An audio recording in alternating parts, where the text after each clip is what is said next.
Hello guys, this is Dr. Mariusz Monczak and tips on violin playing.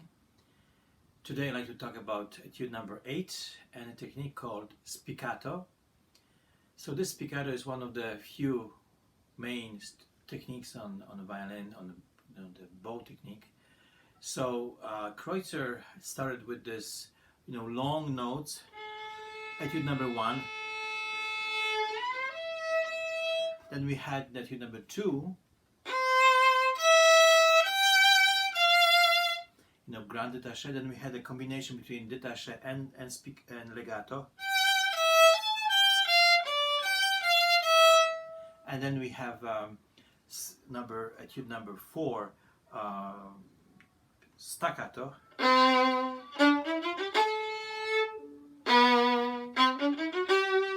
And number 5 we have martele.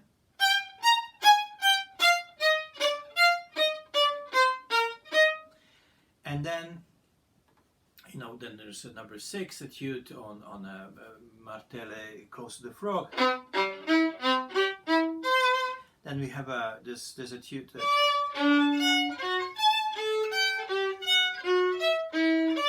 crossing the strings. And now we have etude number 8. I think he wrote this for spiccato. Because it's quite useful to practice this technique with the spiccato. Of course, you can play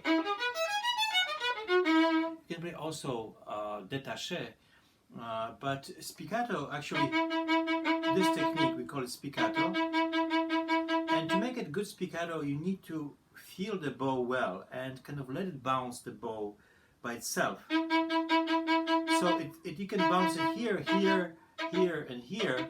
But there's a certain spot that the bouncing is the best, and this spot is exactly where you can actually hold the bow with one finger. The balance, the moment of where the weight is really even from both sides of the bow. So.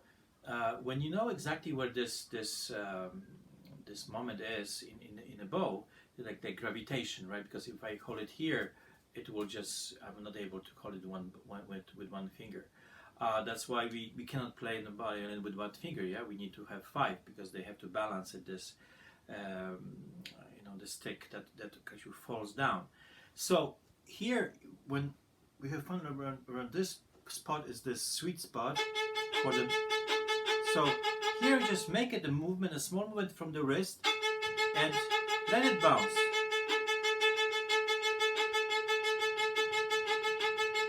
And usually, the up bow is a bit weaker than down bow, and it should not be like this.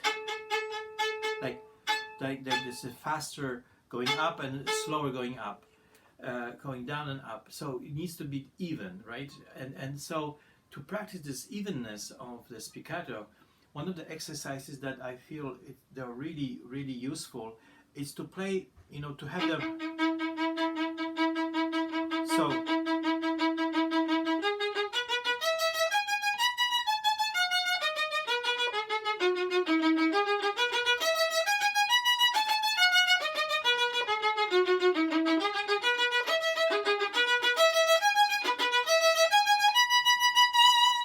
And how I'm doing this also is important because I'm using this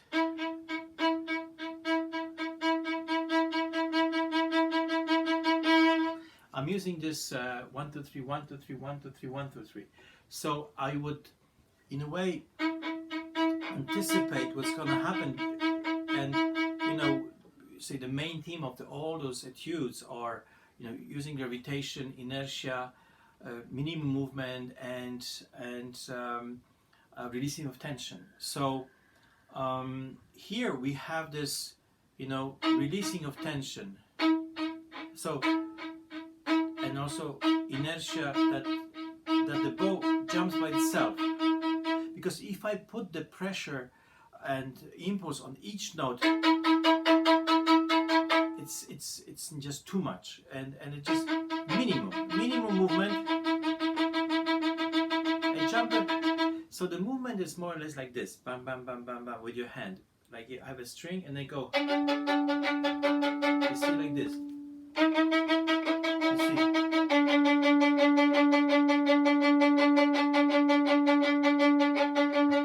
So if I do it much more difficult, if I do it too low the wrist, if I stiffen my fingers, also not so good. So needs to be this exact place and exact way of doing it, and you have to feel comfortable, because spiccato in a way is also a technique that conveys the emotion of happiness and cheerfulness, right? Imagine, and when you are happy, you bounce, you dance, you kind of jumpy.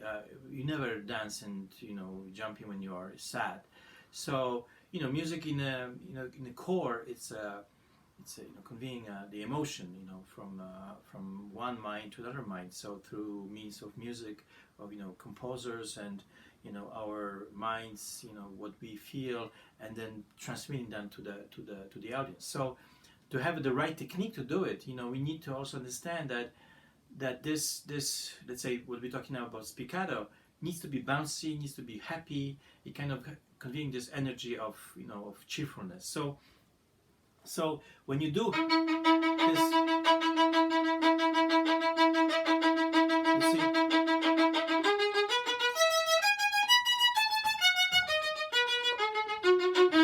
it's much better this way, like by 3 than just 2.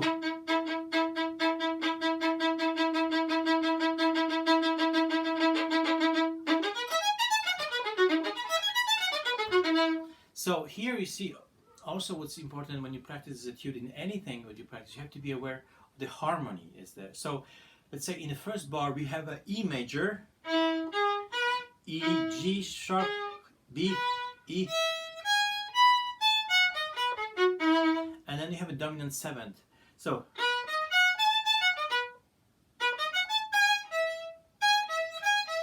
and the resolution is in the E major again. So we have a 1 E tonic, dominant, and then dominant 7.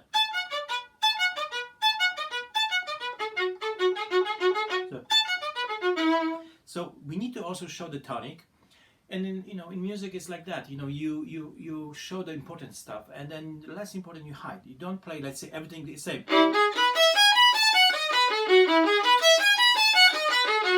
No, you don't do that. I mean, it's just not musical, and it's just it's like in life, there are more important things and less important things, and we have to show it and pay more attention to the important things, and then hide a little bit the less important ones. So here, when we have a E,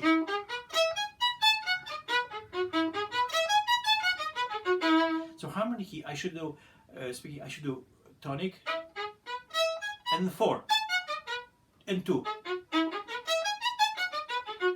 So I do a inertia, like impulse, on 3, like let's say on 6, the big one on 6, and then on the third 1/4 I do more, 1 more.